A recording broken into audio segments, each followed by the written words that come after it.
வணக்கம் மக்களே, welcome to the Fender show. இன்னைக்கு ஷோல நம்ம பார்க்க போறது களம் காவல் அப்படின்ற ஒரு மலையாள மூவியோட ரிவ்யூ. இந்த படம் ஒரு சீரியல் கில்லர் மூவி. அதாவது துப்பட்டா கில்லர் அப்படின்ற ஒரு கில்லரை பத்தி நம்ம எல்லாருமே கேள்விப்பட்டிருப்போம்ல. அதாவது சமுதாயத்துல ரொம்ப தனிமையை ஃபீல் பண்ணக்கூடிய பெண்கள், அதாவது விடோவா இருப்பாங்க, இல்ல கல்யாண வாழ்க்கைக்காக இயங்கிட்டு இருப்பாங்க. இந்த மாதிரியான பெண்களை தேர்ந்தெடுத்து அவங்களுக்கு கல்யாண ஆசையை காட்டி அவங்கள தனியா வர வச்சு அவங்கள அனுபவிச்சு கொலை பண்றது அப்படின்ற மாதிரியான ஒரு வேலையை பண்ணக்கூடிய அந்த கில்லரின் கதை. சோ இதே மாதிரியான சிமிலர் கதை தான் இந்த படத்தோட கதையும். இப்படிப்பட்ட சீரியல் கில்லர் மூவில மம்முட்டியா, ஒருவேளை மம்முட்டி தான் அந்த சீரியல் கில்லரை கண்டுபிடிக்க போற போலீஸ் ஆபீசரோ அப்படின்னு நீங்க யோசிக்கலாம். ஆனா அதுதான் இல்ல.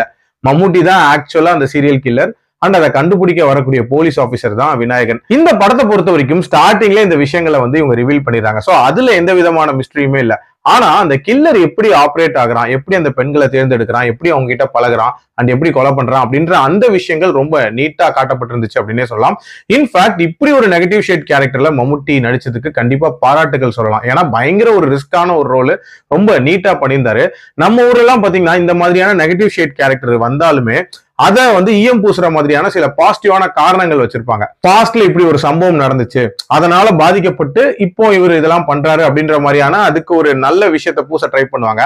இதுல அப்படிலாம் இல்ல, ஸ்ட்ரெயிட் ஃபார்வர்டா அவன் ஒரு சைக்கோ கில்லர் அப்படின்றத ஓப்பனாவே காட்டியிருந்தாங்க.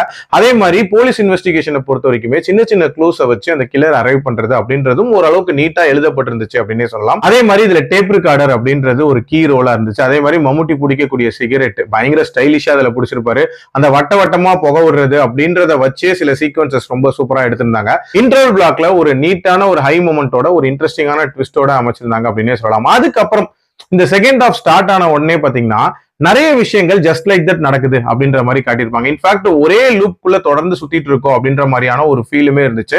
அண்ட் அதோட பேஸ் அப்படின்றது கண்டிப்பா பெட்டரா இருந்திருக்கு. ரொம்ப நேரத்துக்கு அந்த இன்வெஸ்டிகேஷன் போயிட்டே இருக்கு அண்ட் தேவையில்லாத டீவியேஷன்ஸ் வருது, இந்த மாதிரியான ஃபீல் அப்படின்றதெல்லாம் இருந்துச்சு. பட் டுவர்ட்ஸ் தி எண்ட் ரொம்ப பரபரப்பா ரொம்ப நீட்டாவே முடிச்சிருந்தாங்க. அண்ட் கிளைமேக்ஸ் அப்படின்றதுமே ஒரு வித்தியாசமான கிளைமேக்ஸா இருந்துச்சு. ஓவரால் என்ன பொறுத்த வரைக்கும் ஒரு டீசென்டான அட்டெம்ப்ட். ஃபர்ஸ்ட் ஹாஃப்ல இருந்த அதே பேஸை செகண்ட் ஹாஃப்லயும் மெயின்டைன் பண்ணியிருந்தாங்க அப்படின்னா இந்த படம் ரொம்ப சூப்பரா இருந்திருக்கும். பட் ஸ்டில் இது ஒரு குட் வாட்ச் தான். என்னோட ரேட்டிங் 3.2 out of 5. அடல்ட் கண்டென்ட்டை பொறுத்த வரைக்கும் இதுல சில டிஸ்டர்பிங்கான காட்சிகள் வருமே தவிர மற்றபடி அடல்ட் சீன்ஸ் அப்படின்றதெல்லாம் பெருசா இல்ல. பார்க்கலாம். மீண்டும் அடுத்த விமர்சனத்தில் சந்திக்கிறேன். நன்றி, வணக்கம்.